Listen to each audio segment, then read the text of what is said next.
요한계시록 2장 12절부터 17절 말씀으로 핍박과 유혹 속에 돌이킴의 은혜, 핍박과 유혹 속에 돌이킴의 은혜라는 제목으로 하나님 말씀 증거하겠습니다.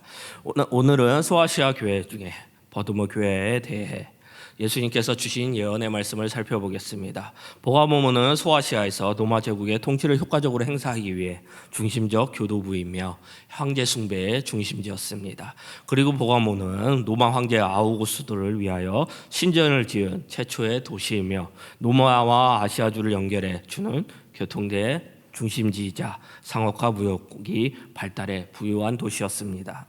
또한 의과 학교가 있었고 장서가 20만 권이라는 소중한 대형 도서관도 있었습니다.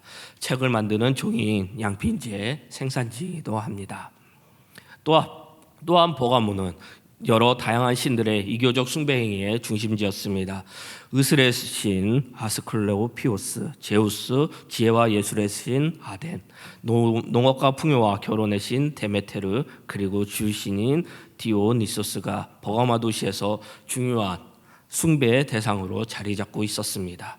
그러므로 보가모 교회는 다신적인 숭배의 사회 분위기 속과 황배 숭배의 영향으로 교회와 그 성도들은 핍박과 고통을 받고 있었습니다. 지금 우리가 살고 있는 시대는 어떻습니까? 보가모 교회와 같은 시대를 살고 있다고 볼 수 있습니다. 지금 너무나 다양한 신들이 있습니다. 다양한 우상들이 있습니다. 정말 많습니다. 그리고 또 어떻습니까? 또한 보가모와 비교해도 충분히 부유한 사회를 살고 있습니다. 이 모든 것이 지금 교회의 어려움이 되고 있고 우리 성도님들의 어려움이 되고 있는 사실입니다. 하나님을 믿는 믿음이, 그리고 하나님의 말씀이 다신 숭배로 인해서 말씀과 복음이 명확해지지 않는 것이 현실이고 말씀과 복음이 없기도 합니다. 변형되기도 하고 중요성과 의미가 퇴색되기도 있는 현실입니다. 그리고 코로나 팬데믹으로 인해 이런 것들이 더욱더 혼란을 가중시키게 되었고, 그리고 교회에 대한 핍박 또한 심해지고 있습니다. 그리스도인들은 오늘 이 땅을 살아가기가 얼마나 힘듭니까? 우리의 힘으로는 살 수 없습니다. 우리 혼자서는 이 시대를 견딜 수 없습니다. 그러므로 고통받는 초대교회 성도들에게 위로해 주셨던 예수님의 말씀이 필요한 것이 지금 이 시대를 살고 있는 우리에게도, 그리고 교회에게 예수님의 위로의 말씀이 필요한 것입니다. 말씀 보겠습니다. 12절 말씀입니다. 보가모 교회 사자에게 편지하라. 좌우에 날성검을 가지신 이가 이르시되. 보가모 교회를 향한 예수님은 먼저 자기 자신이 누구인지를 스스로 말씀하고 있습니다. 좌우에 날성검을 가지신 이 말씀이 의미하는 것이 무엇입니까? 이 말씀 살펴보면 예수님이 다시 오실 때 좌우에 날성검을 가지고 오신 분이 있다는 것을 뜻합니다. 여기서 좌우의 날성검은 심판을 말하는 것입니다. 정리해보면 심판하는 다시 오실 예수님을 본인이 소개하고 있는 것입니다. 버드모 교회를 향한 예수님은 나는 다시 온다, 그리고 심판자로 온다는 것입니다. 그 예수님께서 버드모 교회를 향해 칭찬과 책망의 말씀을 하셨습니다. 버드모 교회를 향한 칭찬의 내용을 통해 우리는 그 내용과 똑같이 해야 될 것이며, 버드모 교회의 책망의 내용을 통해 우리는 그 책망의 내용을 살펴봄으로써 그렇게 않게 하기 위해 노력해야 될 것입니다. 버드모 교회를 향한 예수님의 예언의 말씀입니다. 예수님의 칭찬과 책망의 말씀을 통해 지금 현재를 살아가는 우리에게 주시는 위로와 은혜의 말씀일 것입니다. 첫 번째입니다. 믿음을 지키며 하루하루를 살아가라는 것입니다. 예수님은 버드모 교회에 향해 먼저 칭찬하셨습니다. 그것은 고난과 핍박 속에서도 믿음을 지키라고 하는 것입니다. 버드모 교회가 다신 숭배와 황제 숭배 사회 분위기 속에서 믿음을 지키고 있다는 것입니다. 그것을 예수님께서 칭찬하고 있는 것입니다. 13절 말씀입니다. 말씀 보겠습니다. 내가 너희의 사는지를 내가 아노니 거기에는 사탄의 권자가 있는 데라. 내가 내 이름을 굳게 잡아서 내 충성된 증이 안디마가 너희 가운데 곧 사탄의 사는 곳에서 죽음을 당할 때에도 나를 믿는 믿음을 저버리지 아니하였도다. 먼저 예수님은 버드모 교회를 향해 내가 너희가 어디서 살고 있는지를, 너희가 어떤 상황에서 살고 있는지를 알고 계신다는 것입니다. 위로의 말씀의 시작입니다. 버드모는 많은 신들의 집합소였습니다. 그렇기 때문에 예수님은 사탄의 권세가 있다고 표현하고 있습니다. 그러면서 예수님은 계속해서 충성된 증인인 안디바를 이야기하고 있습니다. 안디바는 사탄의 권좌에서 예수님을 믿는 믿음을 저버리지 않았다고 합니다. 안디바는 아시아에서 믿음으로 순교한 첫 번째 그리스도인입니다. 성경에서 안디바를 이름밖에 찾을 수 없습니다. 안디바가 누구인지 어떤 사람인지 전혀 모릅니다. 오늘 말씀을 통해 안디바는 예수님께 칭찬받는 자였습니다. 그게 전부입니다. 중요한 것은 안디바는 예수님께서 인정한 자였다는 것입니다. 안디바는 사탄이 사는 곳에서 사탄의 권좌에서 믿음을 지킨 자였습니다. 수많은 사람들이 사탄의 유혹 속에서 신앙을 저버리는 상황 속에서 안디바는 믿음을 지켰습니다. 사탄의 권좌에서 믿음을 지킨 것입니다. 다신의 숭배 그리고 황제 숭배 사상 속에서 있는 그 사회 속에서 믿음을 지킨 것입니다. 정말로 신앙을 지키기가 어려운 지역에서 살면서 자신의 심령 그리스도에 대한 믿음을 지킨다는 것은 어려운 문제일 것입니다. 우리가 선교 많이 가는 선교지들은 어떻습니까? 정말 믿음을 지키기 위해 어렵게 섬기고 있는 우리 신앙인들을 많이 볼 수 있을 것입니다. 네팔과 인도, 베트남 단지 신앙을 지키기 위해 고통받는 자들이 얼마나 많습니까? 그러나 어려운 가운데서도 주님에 대한 믿음을 지키는 것이 거룩한 그리스도인 것입니다. 하나님께서 기뻐하시는 사람일 것입니다. 우리도 마찬가지입니다. 우리도 지금 사탄이 사는 곳에서 살고 있습니다. 사탄의 권좌 속에서 살고 있다는 것입니다. 지금 우리가 살고 있는 세상에 수많은 사탄이 얼마나 많습니까? 얼마나 많은 우상들이 많습니까? 이런 사회 속에서 우리는 살고 있다는 것입니다. 믿음을 지키기 어려운 사회에서 살고 있다는 것입니다. 우리는 이 시대 속에서 안디바가 되어야 합니다.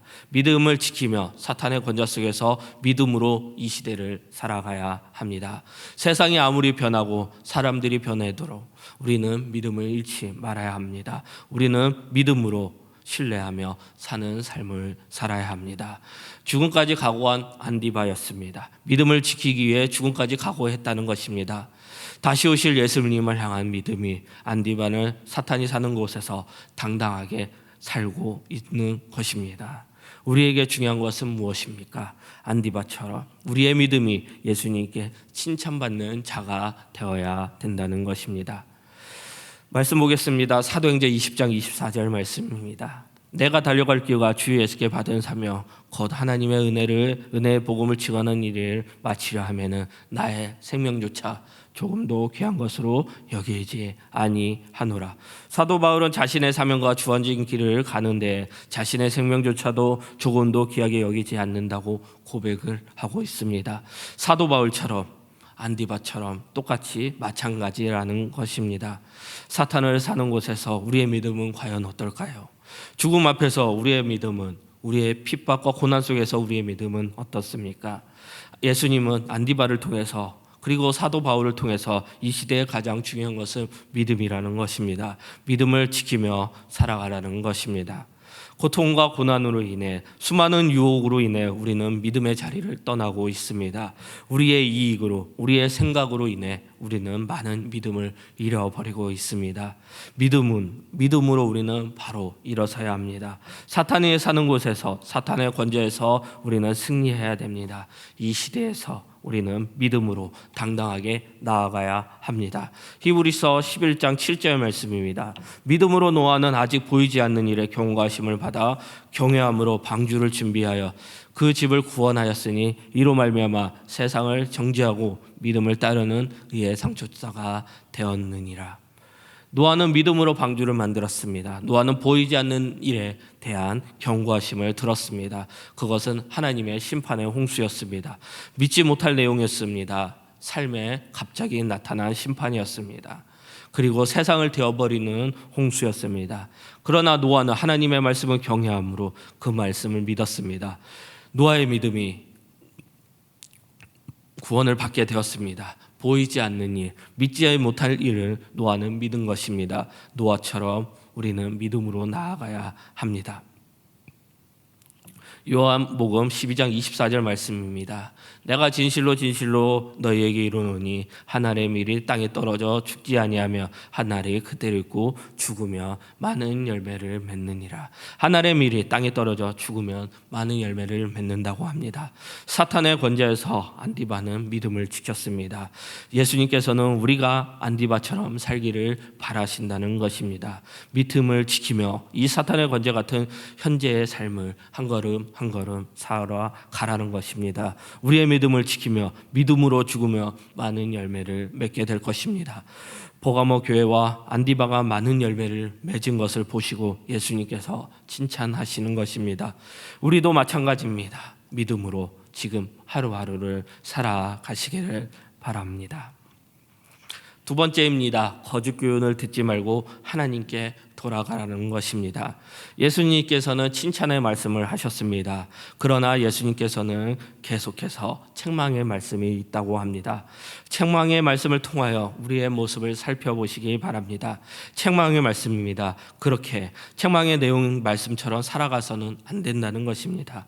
예수님께서는 거짓 교훈 듣는 것을 멈추고 회개하라는 것입니다. 14절 15절 말씀입니다. 그러나 내게 두어 가지 책망할 것이 있느니 거기 내게 발람의 교훈을 지키는 자들이 있도다.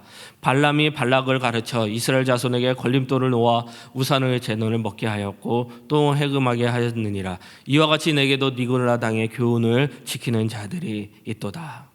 예수님께서는 버가모 교회를 향하여 직접적으로 책망할 것이 있다고 합니다. 예수 말씀을 살펴보면 14절에 발람의 교훈을 지키는 자들, 15절에 니고라 당의 교훈을 지키는 자들이 있다고 합니다. 그러면 발람은 누구이고 니고라 당의 낭은 무엇일까요? 발람부터 보면 발람은 구약시대의 발람은 모압 여인들의 미인기를 이용하여 이스라엘 백성들과 하여금 우상의 제물을 먹게 하였고 행음하게 하였습니다. 발람은 하나님의 선지자라는 소명을 저버리고 하나님의 백성 2만 4천 명을 우상 숭배와 행음하도록 선동하는 일을 했습니다. 발람의 이러한 교훈을 따르는 자들이 버가모 교회에도 존재한다는 것입니다. 이들은 우상 숭배자들의 음식을 먹고 이방 종교의 축제에 참석하기도 했다는 것입니다. 이러한 행위가 이방 종교의 타협을 했다는 것을 보여주고 있다는 것입니다. 그러면 니고라 당의 교훈은 무엇일까요? 그리스도인들로 하여금 이방 종교와 타협하도록 가르치는 거짓 교사들에 있다는 것입니다. 그리스도만 믿지 말라고 합니다. 예수도 믿고 다른 신들도 인정하며 믿으라는 것입니다. 이것이 니고라 당의 교훈입니다. 발람과 니고라 당의 거짓 교훈을 버가모 교인들이 일부가 그 거짓 교훈들을 따랐다는 것입니다. 결론은 버가모 교인들 중에 하나님의 말씀과 어긋난 것을 믿고 섬기고 거짓 숭배를 하고 있다는 것입니다. 버가모 교회에 향한 거짓된 교훈을 믿고 따르는 자들이 있었습니다. 하나님의 말씀이 아닌 다른 말씀을 믿고 따른다는 것입니다. 과연 지금 우리는 하나님의 말씀을 온전히 믿고 듣고 따르고 있을까요? 내가 지금 따르고 있는 것이 과연 하나님의 말씀일까요? 아니면 발람의 말씀을 따르고 있는 것일까요? 아니면 니고라 당의 교훈을 따르고 있는 것일까요? 지금 많은 이단들이 있습니다. 이단들의 큰 특징이 무엇입니까? 하나님의 말씀이 아닌 거짓된 교리와 교훈을 따르는 것입니다. 그들은 그들의 거짓된 교리와 교훈을 하나님의 말씀이라고 합니다. 하지만 그것들은 모두가 거짓입니다. 그것들은 거짓된 발람의 교훈이며 니고라 당의 교훈일 것입니다. 가장 큰 문제는 무엇입니까? 그것들은 거짓된 길로 우리의 삶을 인도한다는 것입니다. 영생의 길이 아니라 지옥의 길로 인도되고 있다는 것입니다. 당시에 버가모 교회는 고통을 받았습니다. 고난이 넘쳤습니다. 달콤한 잘못된 교훈으로 그리고 유혹으로 하나님에 대한 믿음을 저버리게 하고 있는 것입니다. 예수의 길, 십자가의 길, 좁은 길에서 편한 길과 넓은 길로 선택하도록 유혹받는 시대였습니다. 이 모든 것이 지금의 교회도 보여주고 있는 것입니다. 그러나 예수님께서 책망의 말씀을 하시며 말씀을 주셨습니다. 16절 말씀입니다. 그러므로 회개하라. 그러지 아니하면 내게 속히 가서 내 입의 검으로 그들과 싸우리라. 예수님은 버가던 교회에 향한 말씀입니다. 지금 우리에게도 하시는 말씀입니다. 회개하라고 합니다. 발람과 니골라 등의 잘못된 교훈을 따르는 것이 아니라 회개하는 삶을 사는 것입니다. 회개는 무엇일까요? 회개는 헬라어 원어로 메타노이아입니다. 그 뜻을 살펴보면 하나님을 향해 돌아서다, 하나님을 향해 돌이키다, 하나님을 향해 마음을 변경하라는 뜻입니다. 하나님을 등지고 떠난 길에서 하나님께로 마음의 방향을 전환하라는 것입니다. 이것이 회개인 것입니다. 누가복음 15장에 탕자의 이야기가 있습니다. 탕자가 아버지께 돌아오는 것이, 아버지의 은혜를 고백하며 돌이키는 것이 회개입니다. 탕자에게 회개의 은혜를 주시는 것은 하나님의 은혜입니다. 그 은혜를 생각하며 아버지께로 돌아왔다는 것이 회개인 것입니다. 루터가 말한 것처럼 회개란 단순히 용서를 구하는 것을 넘어서서, 이는 도덕적이고 윤리적인 표준을 넘어서서 인간 자아 중심적인 삶에서 하나님 중심점의 삶으로의 전환을 말하는 것이라고 말을 합니다. 하나님께 돌아가는 것, 그리고 하나님의 중심적인 삶을 사는 것이 회개입니다. 우리의 삶 속에서 발람과 니골라 당의 교훈을 따른 것이 얼마나 많습니까? 우리가 하나님을 떠나게 하는 달콤한 잘못된 말씀의 유혹이 얼마나 많습니까? 대중매체의 발달로 인해, 정보의 홍수로 인해 하나님의 말씀이 아닌 잘못된 교훈들로 가득 차 있습니다. 잘못된 교훈들로 때문에 무너지는 사람들은 우리는 얼마나 많이 보고 있습니까?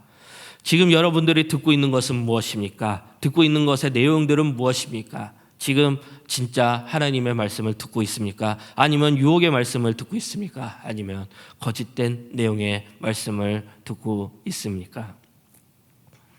코로나 팬데믹 중에, 아니면 팬데믹이 끝나면 우리의 삶 속에서 우리의 신앙 가운데 기초를 다져야 할 것이 무엇일까요? 라는 질문이 있었습니다. 많은 보고서 및 설문조사에서 나온 질문입니다. 그것은 하나님의 말씀에 대한 회복이었습니다. 말씀을 말씀답게 듣고 전하는 것이라는 것입니다. 이것은 하나님께 다시 돌아가는 것, 하나님의 말씀 앞에 우리가 무릎 꿇는 것입니다. 하나님의 말씀, 성경이 답이라는 것입니다. 그러면 하나님의 말씀, 과연 성경을 우리 성도님들은, 우리 설교를 듣는 모든 분들은 얼마나 읽고 계십니까?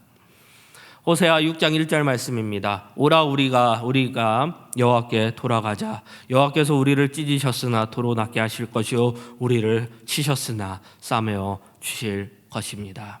하나님의 온전한 말씀으로 우리는 하나님께 돌아가야 합니다. 그것이 회개입니다. 하나님께서 구약의 선지자를 통해서 항상 하시는 말씀이 무엇입니까? 하나님께 돌아가라는 것입니다. 선택하신 이스라엘 백성들에게 말씀하는 것이 무엇입니까? 하나님께 돌아가라는 것입니다.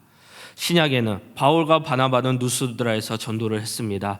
누스드라에서 전도를 했을 때 그곳에서 바나바는 제우스라고, 바울은 헤르메스라고 불리었습니다. 그때 했던 사도 바울의 고백의 말씀입니다. 사도행전 14장 15절 말씀입니다. 이르되 여러분이 어찌하여 이런 일들을 하느냐? 우리도 여러분과 같은 성경을 가진 사람이라. 여러분에게 복음을 전하는 것은 이런 헛된 일을 버리고 천지와 바다와 그 가운데 만물을 지으시고 살아계신 하나님께로 돌아오게 함이라.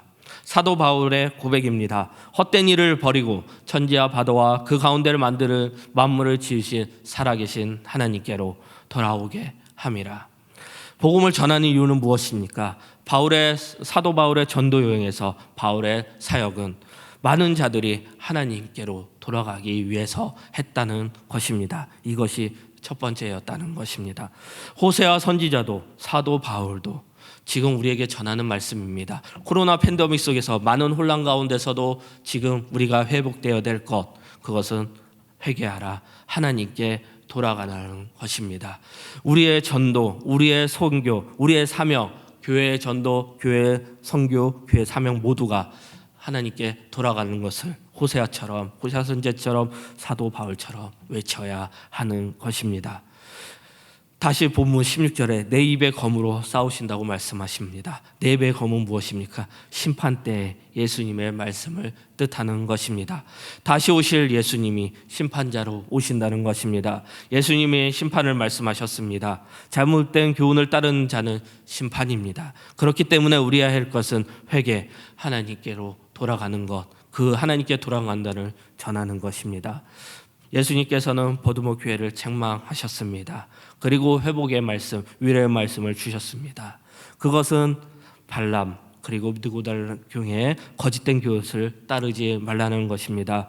거짓된 교훈에서 벗어나 회개하라는 것입니다. 하나님께로 돌아오라는 것입니다.